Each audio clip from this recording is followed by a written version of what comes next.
So I took it upon myself to binge watch Ninja Kamui. I've been seeing a bunch of stuff on the internet, how this was a generational fumble, the anime fell off, and I'm here to say these people are telling the truth. I don't know how you fucked this show up. And this was not like something that's going to be like anime of the year. This show did have a lot of potential, but I really don't know. Like how? And I'm just going to say this here. My only problem with this show was the CGI mech suits. If they didn't add those, I would have been cool.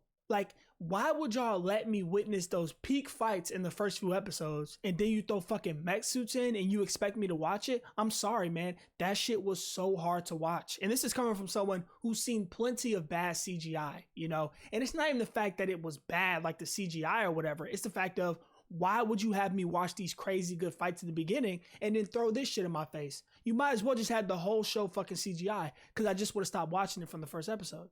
But if I'm being honest, outside of that, I did have fun with this show, okay? It's not the worst thing to ever come out, okay? Yes, there were problems with the show, but I did enjoy it. And that sounds kind of crazy. Some of y'all probably won't like me because I said that, but I gotta be honest. Now, this is a revenge story centered around the main character, Higan. He basically belongs to a ninja clan. He falls in love with a girl named Mari, who's also a ninja. They betray the clan and they leave and start their own family.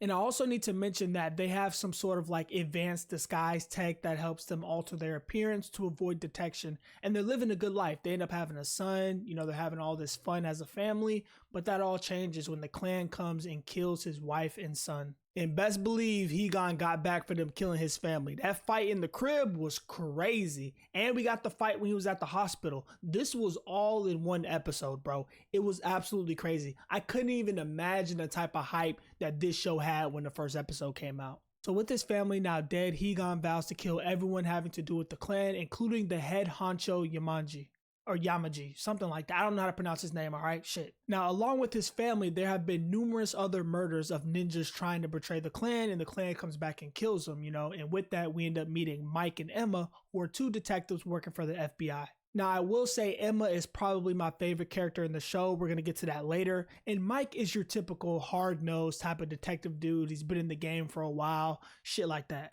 So Mike and Emma have been tasked to investigate these murders. Through this, they end up meeting Higan, and they all basically collaborate together to investigate a company known as Auza. So Higan plans to infiltrate Auza. Auza is basically a tech company, right? But due to the security being so tight, it seems damn near impossible. But all that changes when Higan ends up getting help from someone working on the inside. So in the process of trying to infiltrate Auza, Higan comes face to face with one of his old comrades, Zai. Now, to explain the relationship, back when Higan was still in the clan, it was Higan, Zai, and Mari. They were like the top three ninjas. And you know, they used to butt heads at first, but they ended up getting really close. They have like this toast to each other, like, oh, we're going to stay with each other until the end. Let's journey together. So it kind of sucks when Higan and Mari fall in love and leave the clan, and they leave Zai all by himself.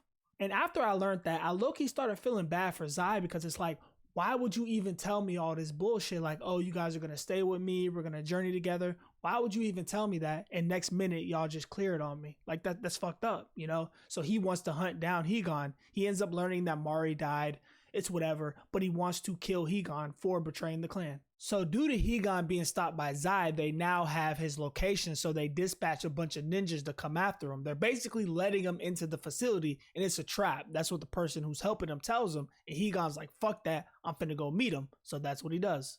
And this is where we're introduced to the mech suits. And I want to say, up until this point, everything was cool. As soon as I seen the mech suits, I said, fuck.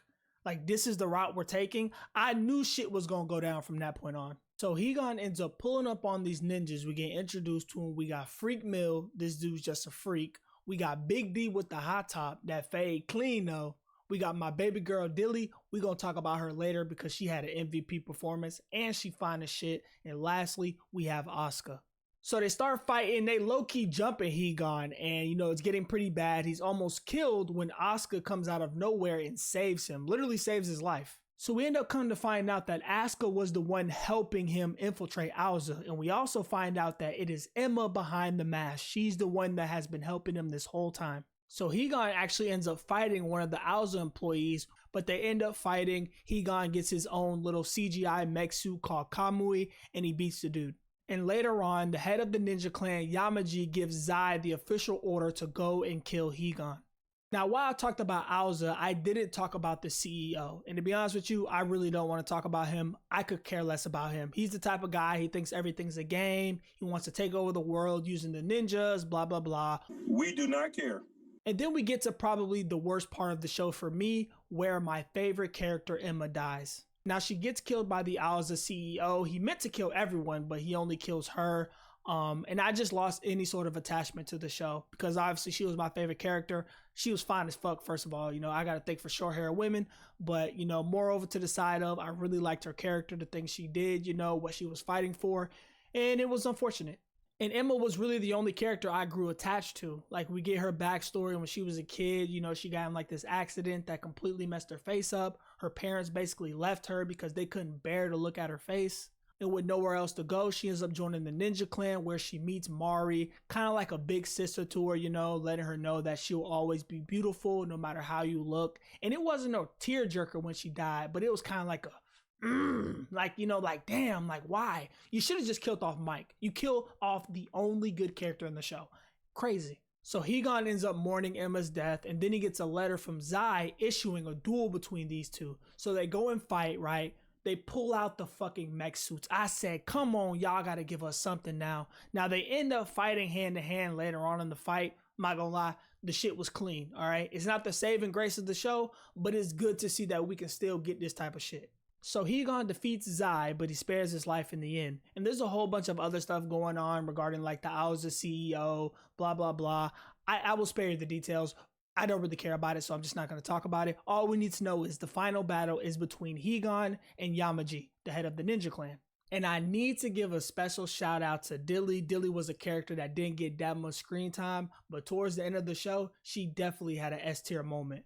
So I believe she was the bodyguard for the CEO of Aoza, right? She ends up saving him and sacrificing herself, and she fights all of these ninjas to the death. She went the fuck in, bro. She was beating the crap out of these dudes, bro. And she's just so goddamn fine. She like tall and muscular. Like, I low-key wanted to like crush my skull type shit. What?